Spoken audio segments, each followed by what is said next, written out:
Well, greetings. It's Miss Darling in the studio again. Welcome and welcome back. If you have been with me a while or whether you're brand new, I'm happy you're here. Today I'm going to go back to one of my earlier subjects, and that's masterboards. And I have a new fresh idea for creating masterboards, and I'm going to show it to you right now. So, first of all, this masterboard idea is using up junk mail. Instead of throwing things away and piling up our junk heaps all over the country, let's just take some of that junk and repurpose it.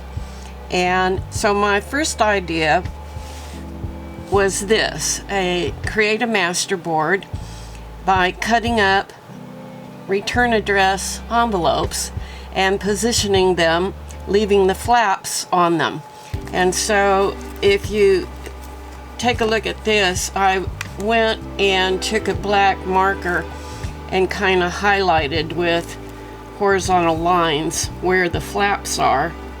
So there's an envelope here, one here, one here, one here, one here, two here, two here, one here, and then these are little horizontal envelopes with no flaps, but you can see there's a pocket there.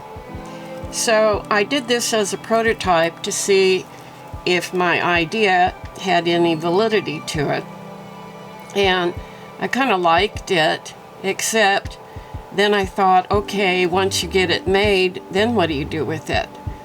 And I couldn't come up with a single reason, a single method of making this work in some practical manner other than leaving it as a full masterboard.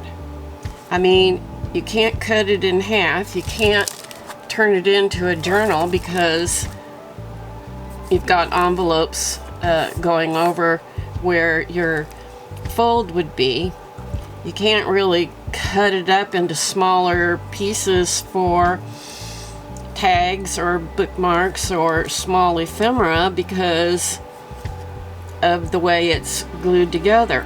And so I thought, well, I've got to go back to square one and figure out what to do so that I wind up with something that's actually usable. So here's what I came up with. And what I did is I took a printed sheet. This has a vintage map on it, and it has the colors that I plan to incorporate at some point. And so I'm going to use that as the core, as my masterboard. And then I folded it in half so that I would have a clear demarcation there of where the halfway point comes.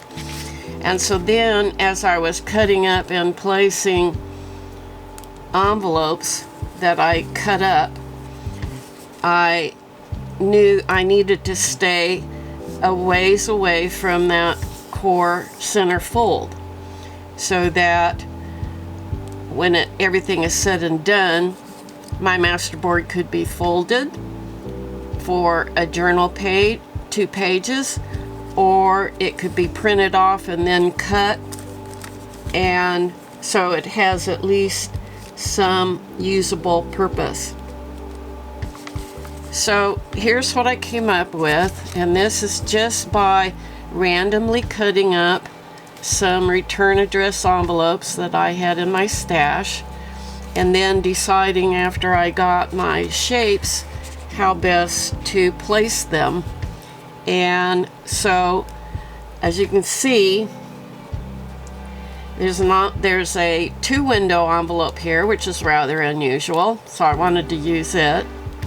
Then we have another large envelope here, and then this one has no window, and so then I am going to place a smaller envelope with no flap there, and then on top of it another smaller envelope with, again, with no flap, so that I will wind up with a pocket, and then you flip this open and you've got a pocket there.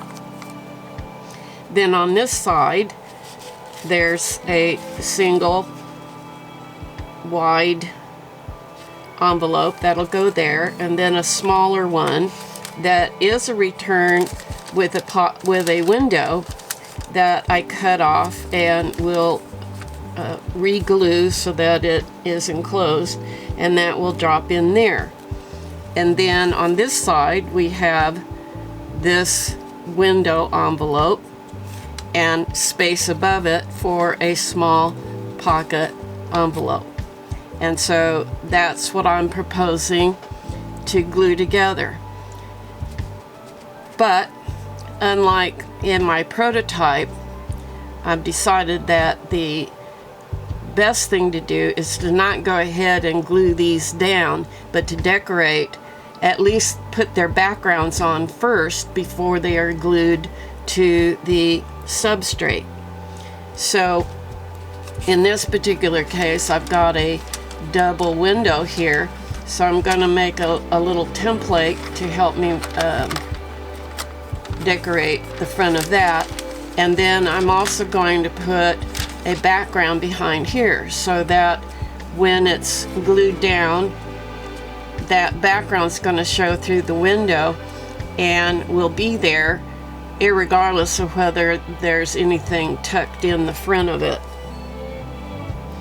And then the same thing down here. I will be gluing a background on this envelope and on this little one. The same up here with these three, and then the same down here. And so I've decided that obviously it's going to be easier to put a background inside if I do that before I glue it shut on this side. And so we will proceed now with going ahead and decorating this. But before I do that, I want to just briefly show you how randomly I go about cutting my envelopes so there's no confusion. So I have a nice little stash here. These are all return address envelopes, and if you're going to at all have any of the front, sometimes even the back, show, if you're not going to be covering them over for some reason, make sure that you cross out any personal information to the businesses that they're going to. So you can see I've gone ahead in advance and just blocked out certain parts so that I don't inadvertently glue something down to something that I show you or that I use in some way that has information on it that ought not be there. So I have these are, I think, a number 9 envelope, which fits nicely into a number 10 envelope, which is the standard size for business correspondence. And then there are these smaller window envelopes, and then, oh, excuse me, then I have these are envelopes that came in the mail that I slid open. So these are not return address, they're simply the mailing envelope that was used. And so I have these that I can cut up if I want to do something without a flap. And doesn't mean that I can't use these for that purpose, but I do have those as well. Now, I don't really go by any too much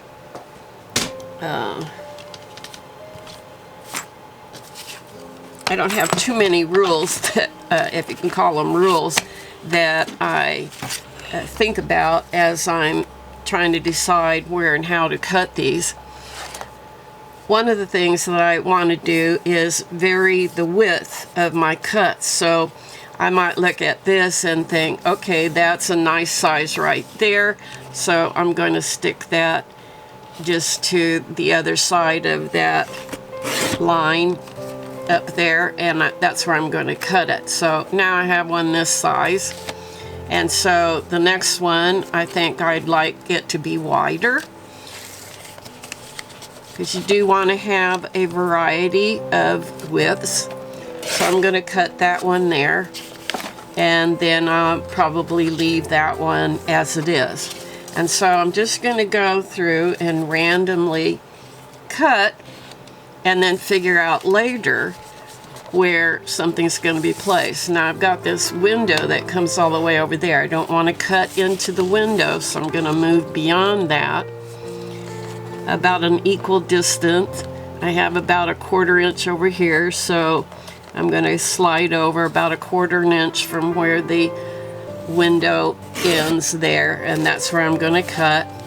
And then I have this. I can leave that the way it is, or I think maybe I'll cut this one a little bit smaller, maybe have 2 tall skinny ones to play with. And now I'm back to using a large size again, and so I already did one approximately that width. So I think I'm going to come over here, and I tend to cut my first one from the far left or the far right, and then decide what I'm going to do with what's left over. So I cut that one there. I have this left over. I don't want to really do equal width, so let's maybe make this one that wide, and then we have this shorter one. Now see, this is a perfect size here that can be used as a non-flap envelope, where you, instead of positioning it this way, you turn it to its side and you be gluing this to the back, and then your pocket will open from this angle. Okay, so that's really all I do, and it doesn't matter if I'm going to be covering it. It doesn't matter whether my envelope is colored or white, or, you know, it doesn't matter about anything, and because you cover it over in the end. So that's literally all I do in terms of cutting up the envelopes.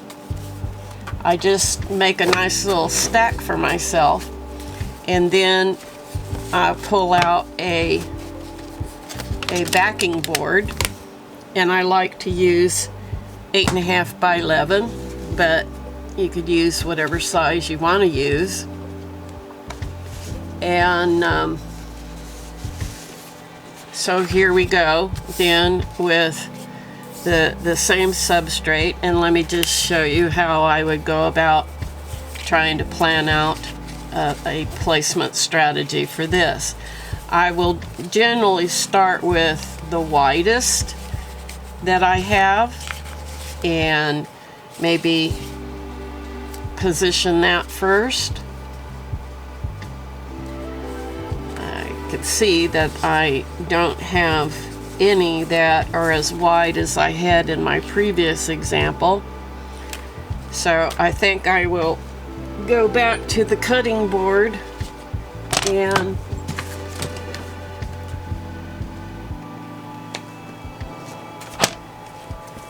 cut a few more that are that are pretty wide.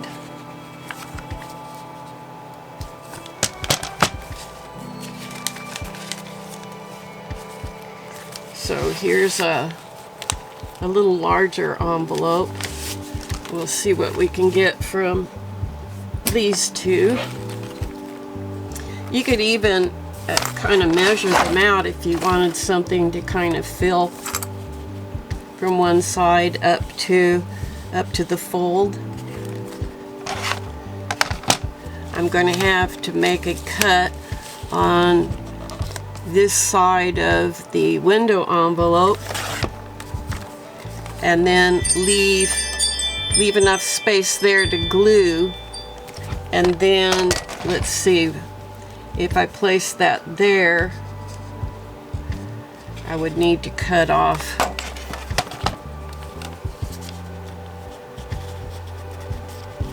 about this much. So I'll cut that off. And then you see I have a good size one to drop in there. And because there's a window right there kind of in the middle, it really doesn't leave me much space to do anything above or below it. But be that as it may, let's pull back this one. So if I have a big one up here, I might then put my next big one down here to balance off, and then go from there. Now again, I have this double window envelope here that is not going to accommodate any other small envelope on top, but I could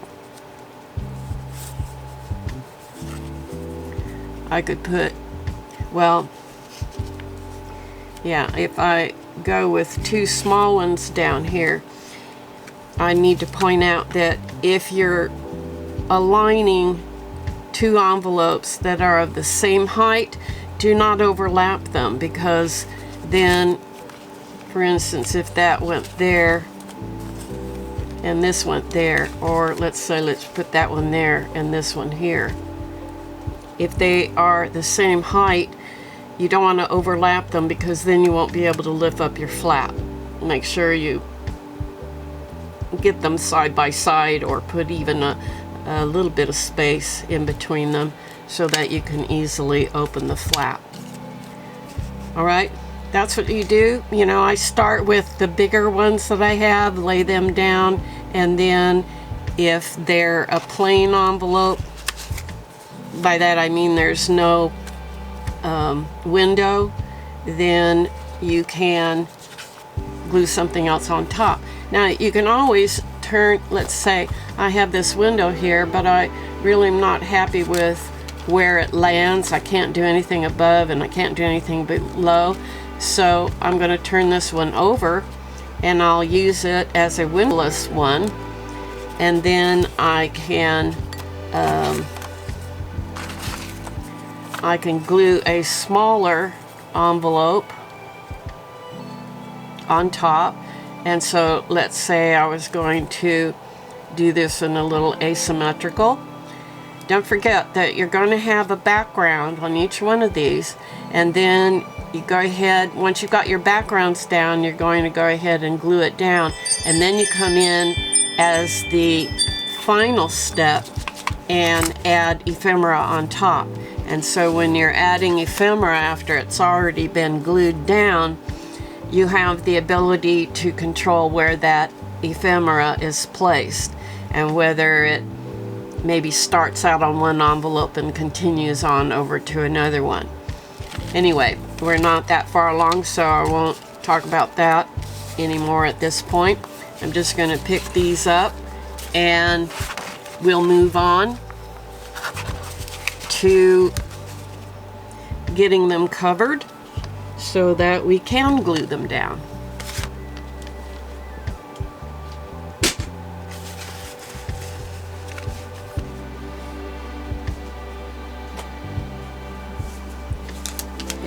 Now, my original design was this one up there.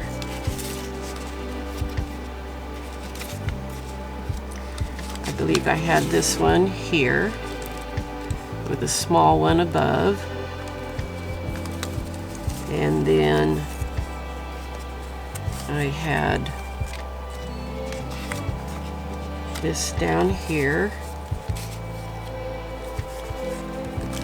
I may not be getting this exactly the way I had it before, but we'll see. I don't want to make any changes. Now you'll want to make sure that when you ultimately glue them down that you have your opening on top and not on the bottom.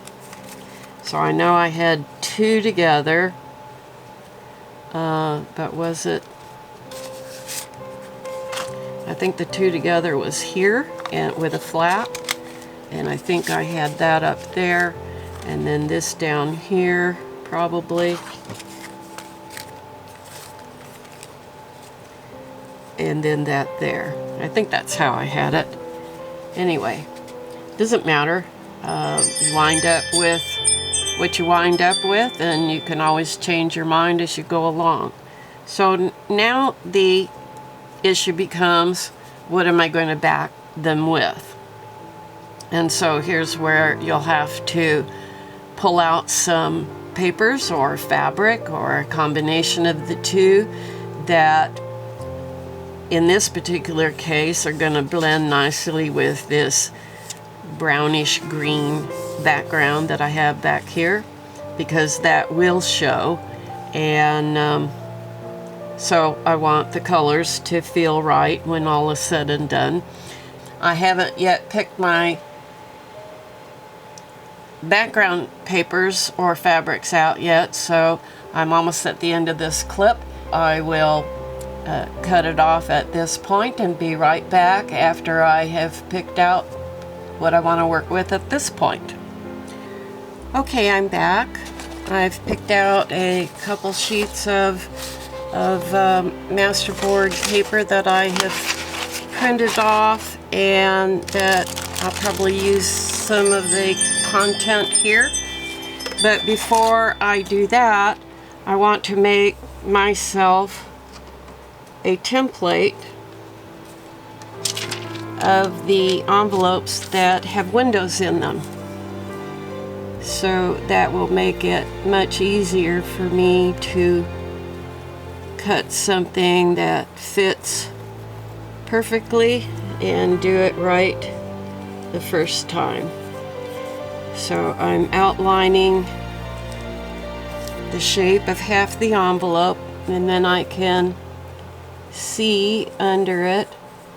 I think in Europe you call this vellum, and here in the United States we probably more often refer to it as tracing paper. And that's exactly what I'm doing. I'm tracing over these shapes so that I know exactly where they fall, and I can transfer that onto a piece of paper or even fabric. So there's my double envelope, and I'm going to label this, even though it's pretty obvious. Double envelope, no, double window. Double window. Okay. Then I have this small one. So I'll lay that down.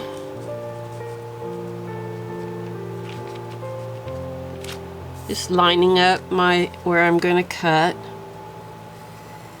and get my outline in.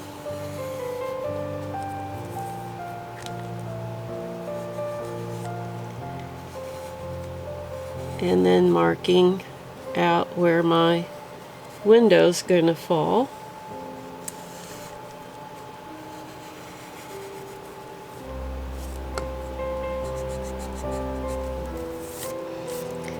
And this will be small window.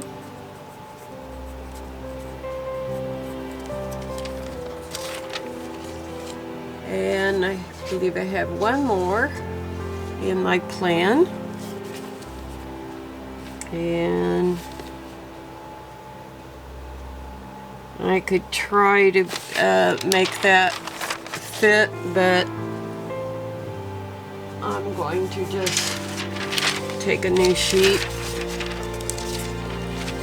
so I don't inadvertently make a mistake that I will regret.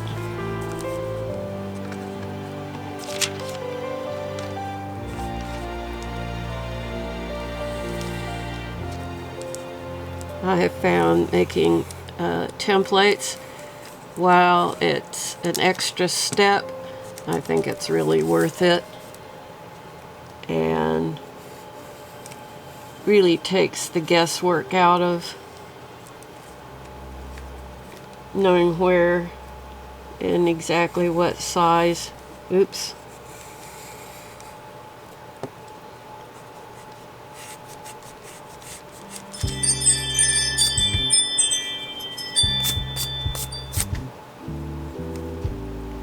Knowing where and exactly what size those windows are and where they wind up, because it's just really frustrating to guess at it and guess wrong, and then you've not only wasted time, but you've ruined some material, whether it's paper or fabric, that would have been important to keep. Looking for my scissors here. Okay, so now I'm going to just cut out the overall shape first.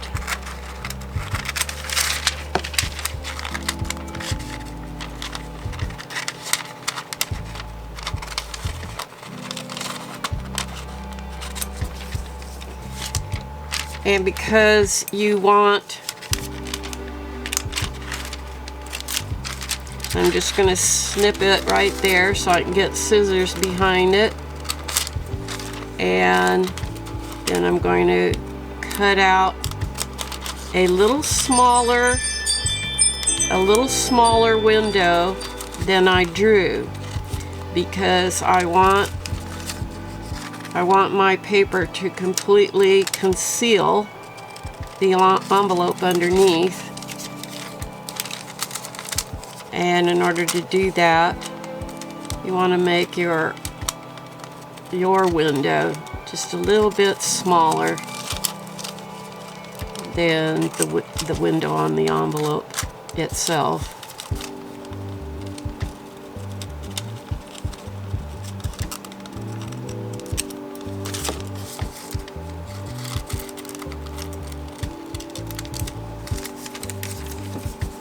Okay, so there I have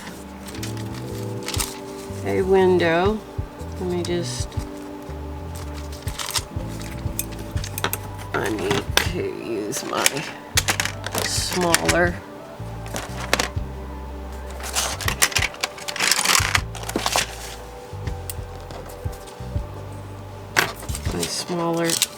scissors here to kind of get in here.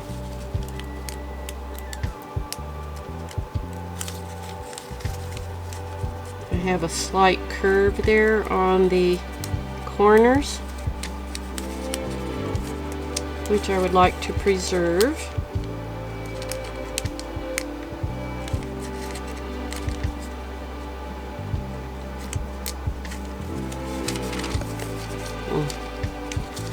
I'm not getting a very clean cut here for some reason.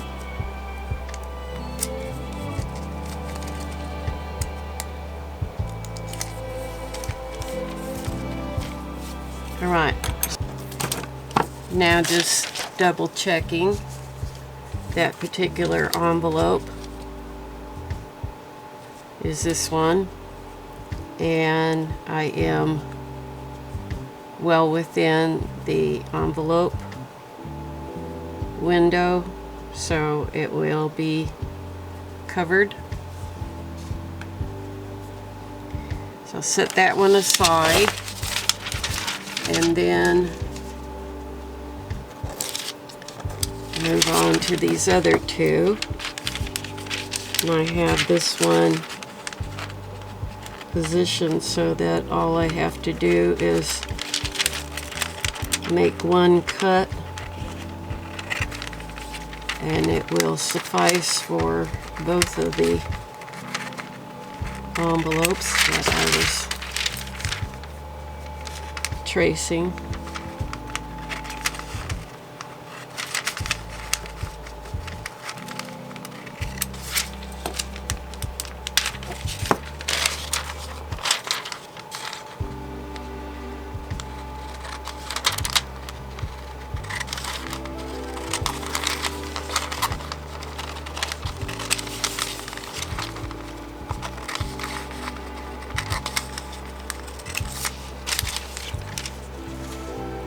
Okay, and now I think I'm going to use a straight edge. I was happier when I used the straight edge the last time I did this, and I was a little happier with the final outcome.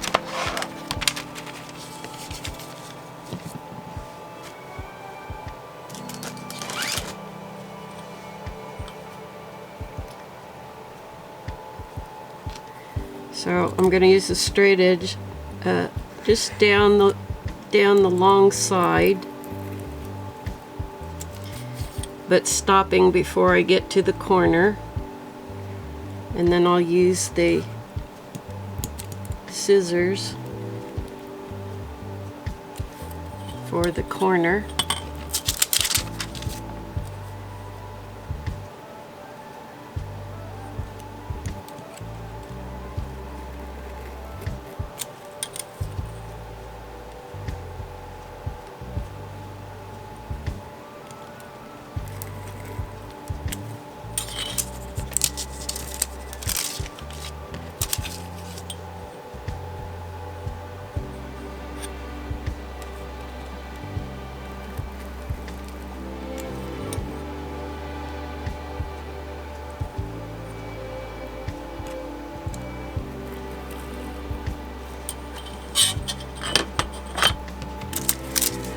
Okay, then I just make a cut from one side to the other to remove this intersection.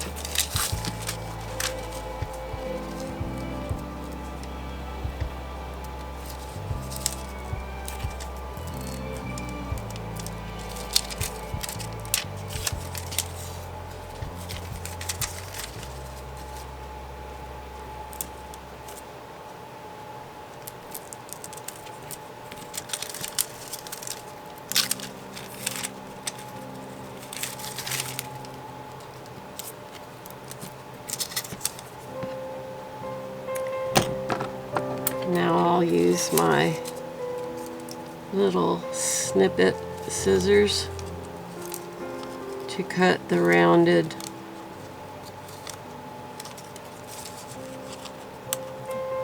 corners.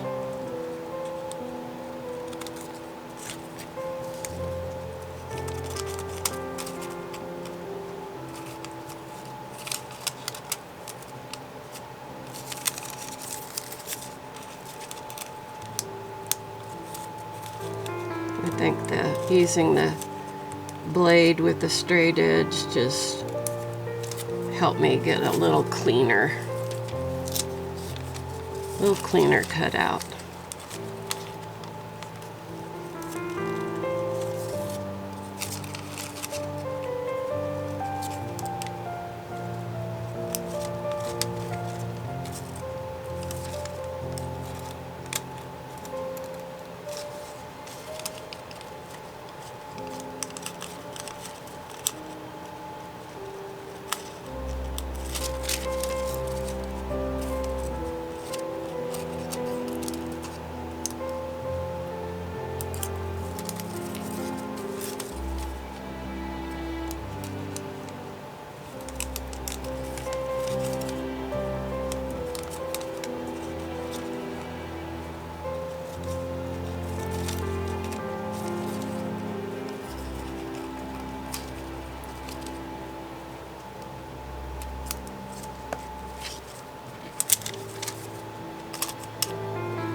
Okay.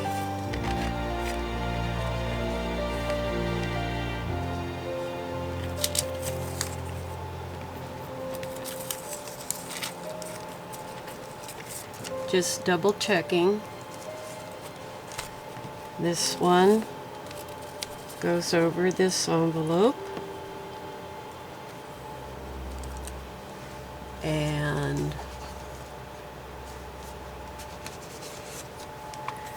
this one goes over the hardest one of all, the double window.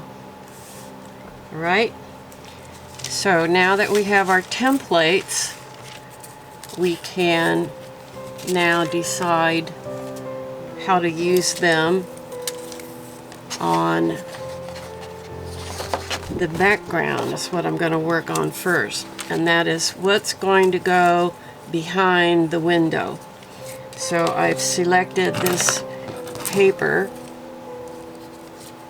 and I want this green butterfly to get as much of that in that window. Better center it a bit. And so I'm only going to get a portion of the word butterfly, but so maybe that's not the best one to use.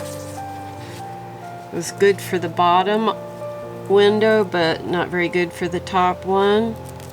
So if I come up here, nope.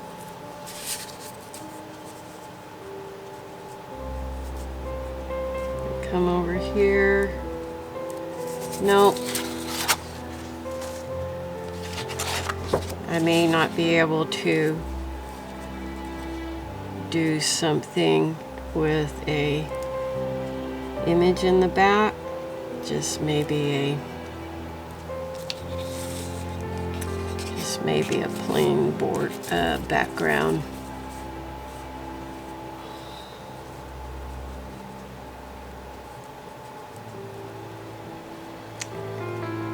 Well, kind of like that. I can get the word journal and the word butterflies and part of wildflowers in that one if I go with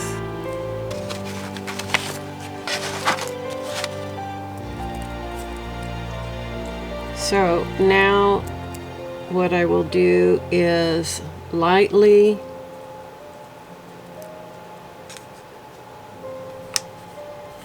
I think I need my let's see, I think I'll pull out my short straight edge.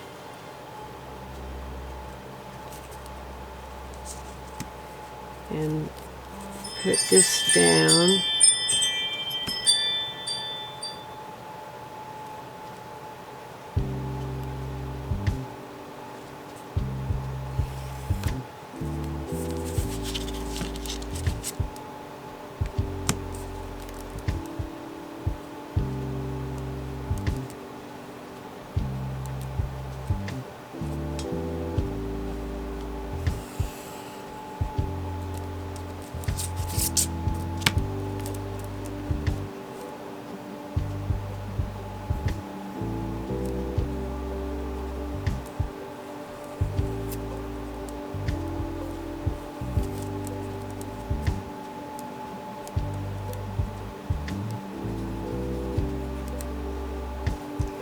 And then you use the cutout section as a guide to lightly draw onto the paper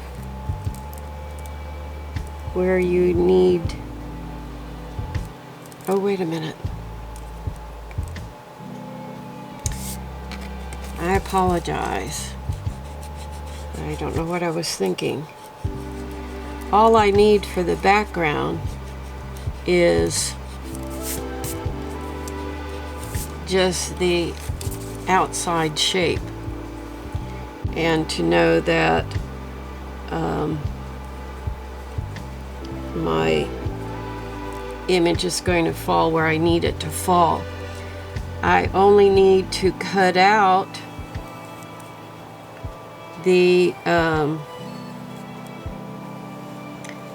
window onto the paper itself for the paper I'm going to use on top, where the windows actually exist. I don't know why I was confusing myself and drawing. I'm glad I caught myself before I did that. So you have to, it's kind of hard to concentrate on what you're doing when you're trying to also explain what you're doing. I have found that it can be quite easy to make a mistake, which I've always had times when I've made mistakes, but I seem to make more of them now when I'm filming, and I'm guessing part of the reason is because I'm chatting.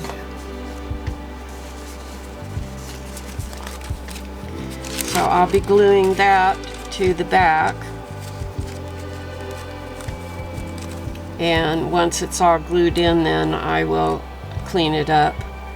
And so now I'll need to use my template to cut out something for the front.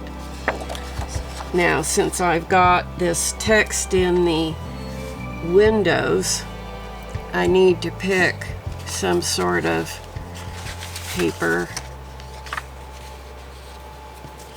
that's going to be complementary color-wise, but that is not going to have it's just not quite big enough.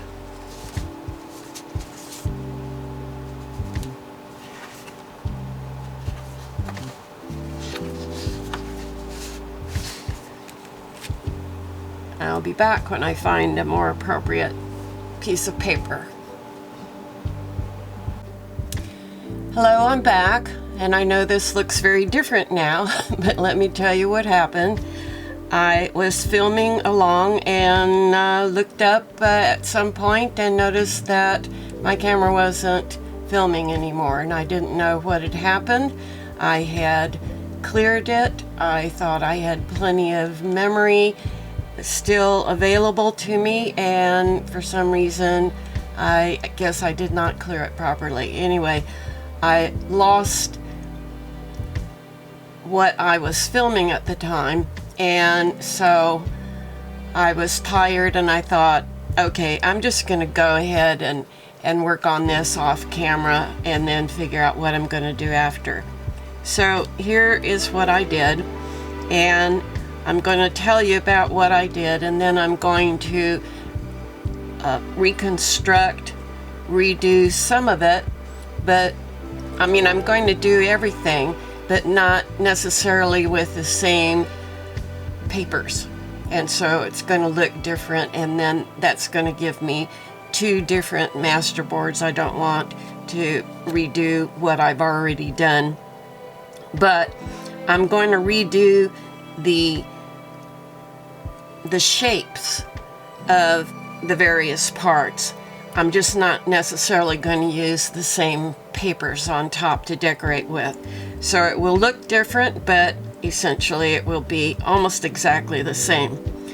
Now, because I had to make new envelopes and cut new envelopes, similar to what I've done here, I didn't have the exact same type of envelope. So when I had windows there on what I'm going to do for you in this video, they're going to be a little different. I had to make new templates. I had to make a new template for this one, and that one. Those are the three window envelopes that I wound up using and keeping.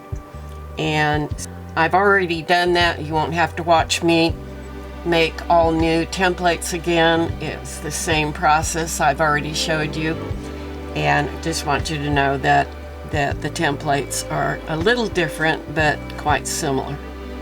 So anyway, these are not glued down yet, and so this is one of the envelopes. It was has a small window envelope glued to a larger envelope, so when this gets glued down, there's going to be a large pocket and a small pocket. And you see I still have to glue that one side together. So this will wind up giving me 2 pockets. And then this one, because there's 2 windows there, I did not even have room to overlay another envelope on top, so I just put the back piece in to show through the windows, and then put a top decorative paper on top of that, and so that will just be 1 pocket. Although one could, if you just glue 3 of the 4 sides and leave the top unglued, you could actually have 2 pockets there in the same location. I'm probably not going to do that. I'm probably going to glue the whole thing down and just have 1. Then over here we have another window envelope. I was going to put a small one up here, but I liked the paper so much and I didn't want to cover up these wonderful little stamps, so I'm not going to put a little envelope on top. And I want you to notice that in these background papers that I chose, I've got large lettering here, and then I have small script over here to change it up. You don't want to do the same thing, so change it up whenever you can. And over here we have large numbers, but also some smaller numbers. Now on this one, the flap is on the front, and so that's going to flip up, and then there's a pocket there, and then there's a pocket behind this black envelope, and then there's another pocket here in the very front where the smaller numbers are. And so there's actually 3 pockets in one on this one. And so I'm going to go ahead now and glue these down. If you will notice, color-wise, I'm working with, you know, a grunge style, and I've got some creamy yellowish tones, also blacks and browns, and then I've got a real light teal color, so I've got that over here and I've got it up here. And now I could put them all, you know, the teal all on one side, and these are decisions that you'll need to make when you get yours done as to where they go. I like putting my bigger pieces on the bottom for visual support of what's above. And if you know ahead of time what you're going to use your masterboard for instance, in this particular case, I want to be able to use this as pages in a journal. And so I might want to do that where my colors are quite similar, and then on the reverse page then put the 2 teal ones together. So that's an option, and let's see how it looks if we do it slightly different. For instance, if we swap these over, and then let's just look at half a page. So then this would be one side, and then the flip side would look like this. Okay, you know, you have options, and where you place things is going to be determined ultimately by the color and design of the envelopes, because you might not realize it, but color and intensity can and will definitely affect your overall balance. And so you want to take that into consideration. How do you balance the entire masterboard? And how do you balance it if it's folded or cut into 2 different pages? I'm going to glue this one down, the entire thing. I'm not going to try to add even more pockets, because ultimately, you know, if you're putting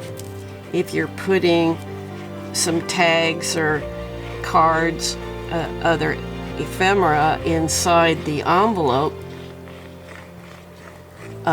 it can get pretty thick rather quickly. And so you do have to keep that in mind in terms of what is the end usage going to be. Now, it may be that you'll wind up, it may be that you end up just making a photocopy of your board, which I like to do, and then I feel more free to cut it up, because once you cut up your original, you're done with it. But by cutting up a copy, you can do that as many times as you want for various purposes. Now, the top ones, I don't go all the way to the top, because I know that there's going to be some small tags or cards, whatever, that are going to be inserted into the envelopes. So I'm going to position this down further,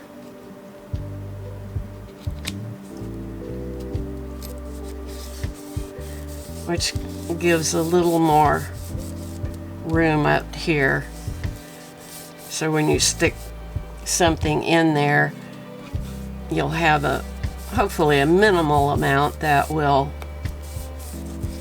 peek over the top.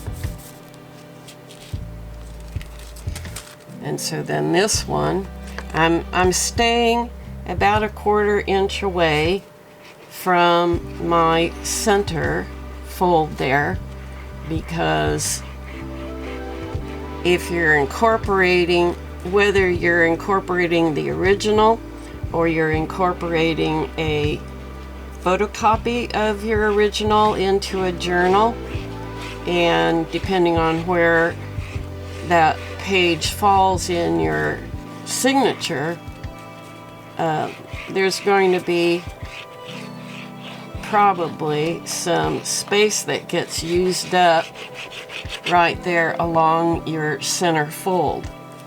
And so I just like to stay away from it. And so I'm going to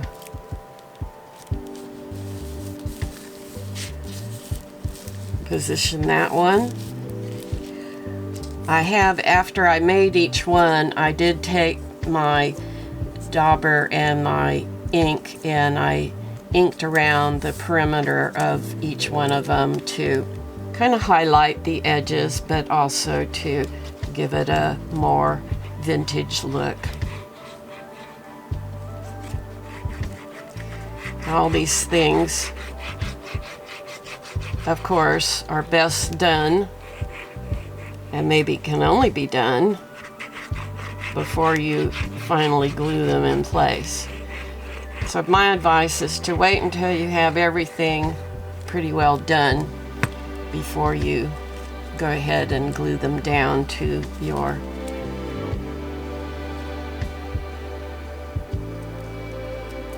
master sheet.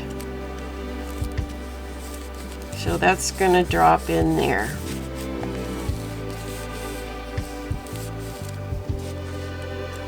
Now, at this point, you can leave it as it is, or you can add a little bit more decoration to it, which is what I'm going to do. And I have the word butterflies down here, but if you notice, there's no butterfly at all. And so I'm going to add a couple. I've got a kind of a blank space there behind the window. And so I'm going to drop this butterfly in on top of the window. And then I have another butterfly that I'm going to use to fill this. Someone at my door. I'm going to use this butterfly to fill that space. And I have this little, I don't know, cute little greenish roach. I thought I'll drop him in there and let him kind of overlap that bottom window. And then what I'm doing is because I have this greenish teal in here, I wanted to sprinkle a little bit more of that all around. And you know, if you just have it in one spot, it tends to take all the attention to itself, and that's not necessarily a good thing that you want to have happen. But if you sprinkle that color around in various places in different ways, then it doesn't jump out at you if it's a particular color that you haven't used, that, you know, doesn't show up all that much in the papers that you're working with. So I'm going to go ahead now and glue down this ephemera, and I think that's going to do it for this particular masterboard.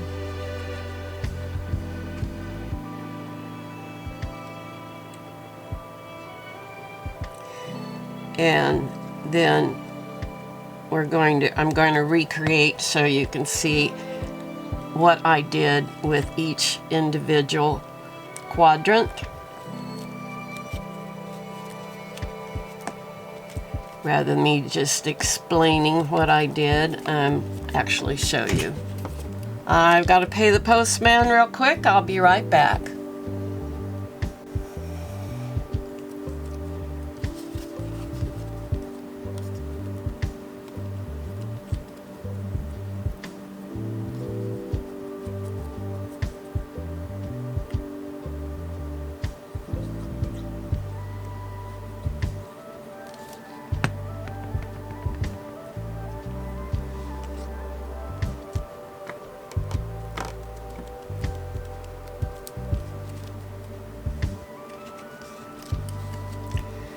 I did deliberately think about the positioning of the paper on my window envelopes and everything, which you'll want to do with yours.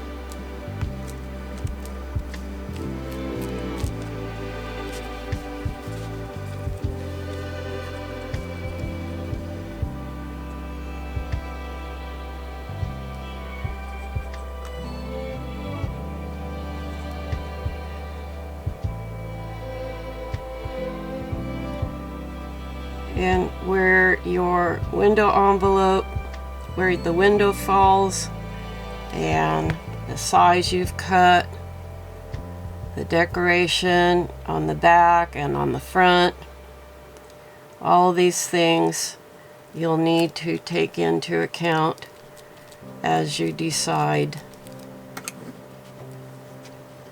what goes where and any extra embellishments you want to put on after the fact. Now, let me just quickly throw in a few tags and things so that you can kind of get an idea. For instance, I've got these small tags.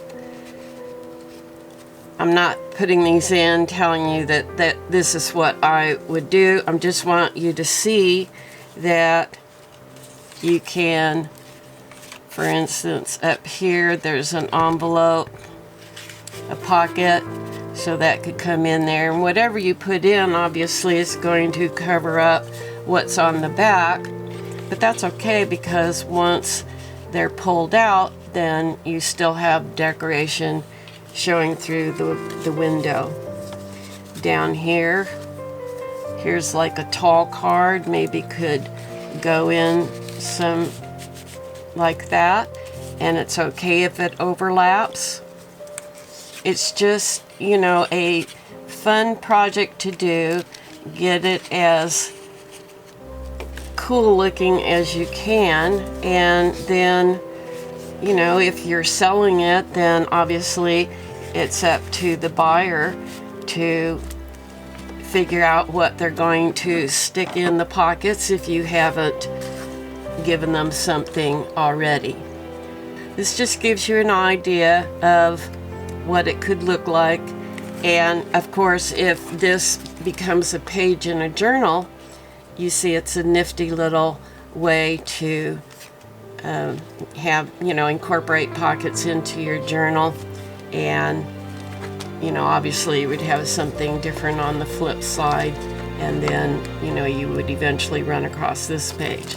So that makes it nicely versatile.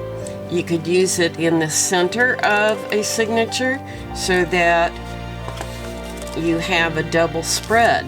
It's not, you know, it's not being folded this way, it's being folded this way, and it's in the middle of your signature, so you're going to see all those pockets at one time, and that's pretty cool. I just realized that I have gone too long to get this far to keep it all in one video, so I'm going to have to do 2 videos. I apologize for that. It was not my intention, but I want you to see how I did the individual parts for those of you that want that training. Obviously, if you don't need it or desire it, then you don't need to watch part 2, but for those that want to see exactly what I did on the second masterboard, please come back and see me again in part 2. Obviously, I would love if you like and find this training of value to you, that you like the video, share it with friends and family, anybody you know who is interested in working with paper and doing things on a DIY basis. They might be interested in learning what we're doing here and having fun with us. So do share it, and comment, ask questions, make suggestions, whatever. I would love to hear from you. And so, having said all that, be sure and check my Etsy shop for resources, as well as the description box below this video. Having said that, at this point, this is Miss Darling calling this a wrap. See you in part 2.